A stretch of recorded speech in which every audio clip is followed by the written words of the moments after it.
balik lagi dengan gue Arik di Dewitas. Jadi, seperti yang udah bisa kalian lihat di title dan thumbnail, itu gue akan review dan unboxing sedikit dari produk yang akan gue bahas ini. Kenapa gue akhirnya memutuskan untuk ambil video capture card? Karena gue notice beberapa kali gue nge-up video di Dewitas, itu gue ngerasa kok gambarnya pixelate gitu, terus agak blurry, gak tajem. Ternyata kalau kalian pakai grabber langsung dari konsol kalian, itu emang kayak gitu kalau misalkan di export. Jadi akan ngalamin ada yang namanya itu degrading. Sayang kan, padahal kalau misalkan game bagus nih, kayak Horizon yang kemarin baru kita up, Elden Ring juga, terus ada GT juga kan, itu sayang banget. Padahal gue ngeliatnya itu bagus banget, tapi begitu gue deliver kok caur gitu ya. Akhirnya gue memutuskan kayaknya harus beli nih si capture card.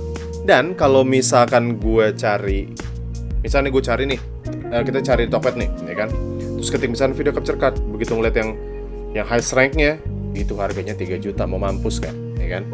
Terus ya udah, akhirnya gue memutuskan bagaimana caranya biar tetap bisa, tapi nggak bikin kantong jebol. Jadi akhirnya gue memutuskan untuk ngambil si Hugibis ini. Kelihatan nggak sih? Biasa nggak sih? Ya udah kayak biasa. Nanti gue zoom kayak gini deh. Gue tertarik sama Hugibis ini karena kalau misalnya gue lihat dari description-nya di tempat gue beli ya, Hugibis Video Capture Card USB 3.0 4K HDMI compatible video game grabber gitu. Untuk speknya dia bilang kartu pengambilan video Hugibis hingga 4K at 60Hz HD input. Dan juga buat gue ini cukup compact. Jadi yang kalian dapat di dalam box ini atau setelah kalian ambil ini, gue buka dulu ya. Seperti biasa pasti ada si device-nya, udah jelas. Dan satu lagi ada si manual book-nya, si buku panduannya, yang kayaknya tuh pakai bahasa Mandarin tok ya kayaknya. Enggak deh, ada pakai bahasa Inggris juga. Jadi untuk produknya sendiri tuh dia bentuknya kayak gini ya. Lebih kayak lebih kayak dongle gitu. Untuk materialnya gue bilang terbilang bagus ya. Jadi dia finishnya itu kayak doff gitu, dark silver doff gitu, ya kan, matte. Dan nggak kelihatan murahan sih untuk harga segitu menurut gua. Jadi kalau yang gue lihat ini kayak ada ventilasinya gitu. Jadi kalau misalkan ada yang bilang cepet panas nggak nih dan apa, gue udah sempet pakai sekitar beberapa jam lah, kalau nggak salah, gue lupa. Dan itu belum panas gitu. Jadi gue sejauh ini gue cobain sih aman ya gitu. Jadi nggak begitu panas. Oke, berarti kita akan langsung pindah ke mata tutorial ya untuk si Hugibis Video Capture Card ini. Kita let's go.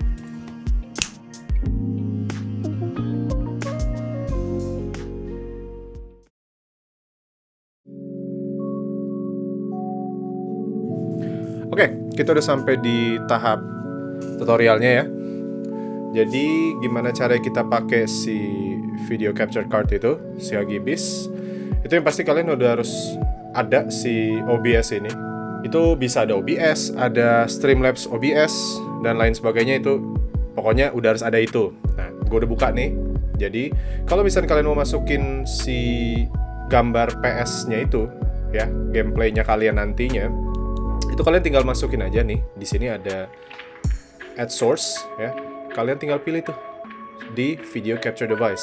Jangan yang game capture. Kalau game capture itu kalau nggak salah itu buat kalian main di Steam atau apapun itu, kayak misalkan Origins dan lain-lain segala macam, bisa pakai game capture itu, ataupun main pinball. Nah, pakai itu tuh. Hugibis test. Nah, enter. Nah, nanti itu akan di sini kelihatan pilihannya untuk di USB video. Jangan lupa di USB video ini. Bisa juga tulisannya dengan tulisan besar semua, misalnya USB video gitu juga bisa, tergantung devices yang kalian pakai. Kalau untuk resolusinya sendiri itu kalian bisa custom. ya. Jadi di sini tuh bisa kalian ganti-ganti mau gimana. Tapi kalau gue lebih suka itu sesuai kebutuhan. Kalau misalkan kalian emang pengennya yang kualitas bagus, lebih baik yang sesuai dengan si konsol kalian keluarin. FPS-nya juga sama. Tapi misalkan kalian punya PC yang terbilang di atas mid ataupun sultan dan lain sebagainya ya, itu kalian bisa tuh misalkan ditaruh di 60 fps or more gitu, terserah kalian. Tapi kalau gue lebih prefer di match output fps atau 30 fps yang sesuai si PS-nya keluarin gitu.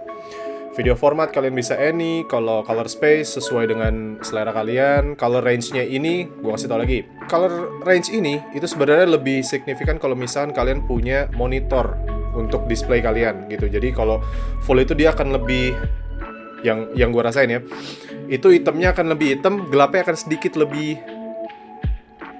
lebih terang, jadi lebih kontras gitu buat gue. Itu kalau misalkan color range di full. Kalau limited itu kalau misalkan yang sering kalian lihat di TV gitu. Jadi kalau misalkan kayak gue sekarang, saat ini gue pakai monitor, lebih baik di full gitu. Untuk buffering itu kalian sebenarnya bisa baca sendiri ya di itunya, description-nya itu di OBS itu ada juga.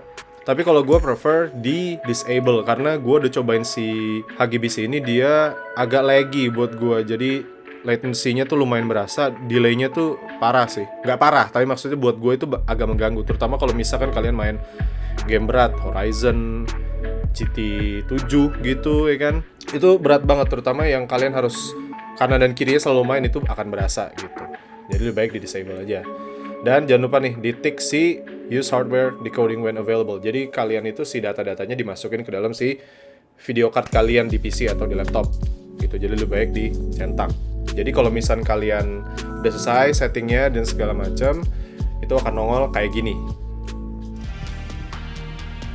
Oke, jadi ini tampilan kalau misalkan kalian udah berhasil setting yang kayak gue settingin tadi gitu. Jadi kalian udah bisa capture dari gameplay kalian ataupun kegilaan apapun yang mau kalian masukin di recording software ini gitu. Sejauh ini gue nggak ngerasain hal yang signifikan, cuman ada satu nih kendalanya yang pengen gue bikin tutorial juga untuk kalian ikutin nanti. Itu adalah, coba notice nggak kalau ini tuh mono suaranya tuh mono. Harusnya kan stereo. Kalau misalnya kalian langsung colok di stick ya, ataupun kalian dengar hasil rekaman kalian langsung dari PS-nya terus kalian pindahin ke pindahin ke PC, itu dia akan stereo. Tapi kalau ini mono. Karena setelah gua reset itu tuh si video card itu ataupun yang cheaper punya, itu tuh dia emang langsung auto di satu channel, gue lupa 16 bit kalau nggak salah, di 16 bit 96.000 Hz. Itu aja udah aneh, ya kan? Satu udah single channel, which means mono. Terus Hz-nya itu adalah di 96.000. Gini ya, misalkan nih kalau DVD version aja itu dia kan 48.000. Ya kan, kalau misalnya orang rekaman mungkin agak beberapa tahun sebelumnya itu dia 44,1 kHz. Itu udah beda, udah aneh, ya kan? Nah, makanya ini yang mau gue kerjain itu adalah gimana cara biar kalian bisa dapat stereo output dari video capture card kalian. From this now on, I'm gonna using English. So, here what you're gonna do. Look at my audio input. This is a mono source, a mono signal. Okay, look at this. This is left, this is right. The signal is on the same peak level. Look at this. Look at that. See? It's not like on my desktop audio, which left and right has a different signal. So all you need to do is you need to download a software, which I found earlier by Toad King on GitHub. What he do is he made an app to convert the mono from our video capture card into the stereo one. So all you need to do, you just need to download the 32-bit or the 64-bit, depending on your operating system. And after that, you need to download this too, the VB Audio software. You need to download for the Windows version because this is the app that it's gonna route your video card capture into the router and go back into your PC without the physical version of it. So it's more virtual. After you download it all, you need to run the app, and most of the people, and including me, is experiencing this. What in the name of God is that? It's because your video capture card doesn't read that audio device automatically. So that's why we need this VB cable driver to help you route that. So the command prompts can read all of that information. Okay, you just need to install this one, and after you install that, you're gonna restart your PC, and you're gonna notice here on the sound settings, on the playback and the recording, you're gonna see this one. Sorry, I'm gonna bring this one. You're gonna see the cable input, and you're gonna see the cable output from the Phoebe cables. Okay, all you need to do to bring the stereo, open the command prompt and run as administrator. It's gonna help you. It's gonna help you more. It's hard to describe it. Trust me, you're gonna need the administrator. Remember where you put the downloaded file because you need it. So I put an OD, and you just type cd OBS to change the directory into the OBS, and you type mono to stereo, and you type like what I type, list devices. So why I show you this command, because you're gonna need to write the exact word on the video capture card what you have, because the one that I own is the digital audio interface USB video. That's what you type in. But since I'm a lazy person, I made a cheat sheet for this because this is too long for me to type in. So don't forget, you're gonna need to change this one into the one that you own or showed on the command prompt. So if you're gonna change to the one, this is the one you're gonna change. Okay, so after you change it, you're gonna need to copy it and paste it. Really? Rookie mistake. Don't forget to type in this one, mono to stereo again, but with the execute file, and don't forget this one. Okay, press enter. Yep, let's try it. I'm going back to the PS4 display. We're gonna see if the methods works. So let's go. What you're hearing is the mono version of the sound, and this is after we route the cable in. See, now you get the stereo signal from the mono default settings from the video capture card. So that's it, what you need to do. Oh, and one more thing. While you're using this OBS or Streamlabs or so on, don't close the command prompt because it's gonna reroute back to the mono.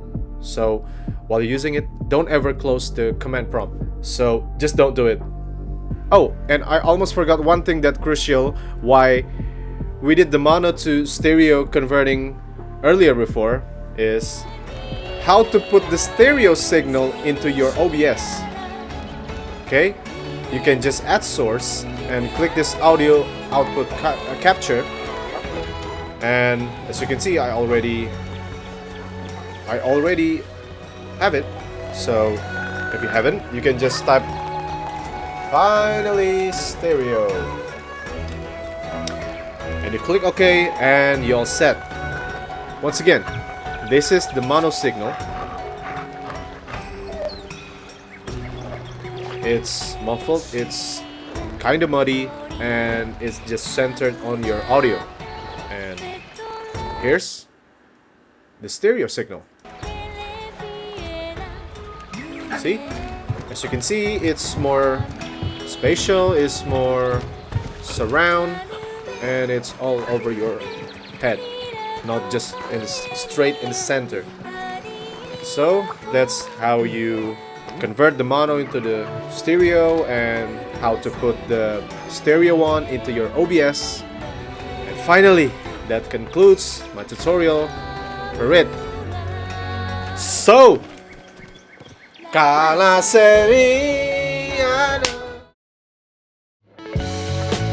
Oke, paling gitu aja dari gue untuk unboxing, review, dan tutorial untuk masukin display PS4 atau PS5 kalian ke dalam PC atau si recording apps ini. Oh, sebentar, sorry. Itu kalau misalkan kalian ngelihat si Komemprom ngeluarin kayak gitu, itu nggak apa-apa, itu biasa, kalem aja. Jadi jangan ditutup, pokoknya apapun itu jangan ditutup kayak yang gue bilang tadi. Kalau menurut kalian video ini membantu, boleh di like-nya. Sama kalau misalkan kalian ngelihat ada teman-teman kalian yang kesusahan juga untuk ngeluarin audio mono itu dari capture card itu, mungkin bisa coba metode gue ini. Gue nggak tahu bisa apa enggak, tapi sejauh ini gue lihat di brand yang lain dan yang gue pakai, selama masih pakai chip yang sama, maybe di MS2109 itu harusnya bisa pakai sistem pakai metode gue yang ini gitu. Jadi semoga membantu. Oke, paling itu aja dari gue. Thank you for watching. Gue Rick dari Devitas. See ya and another day just pass. Bye bye.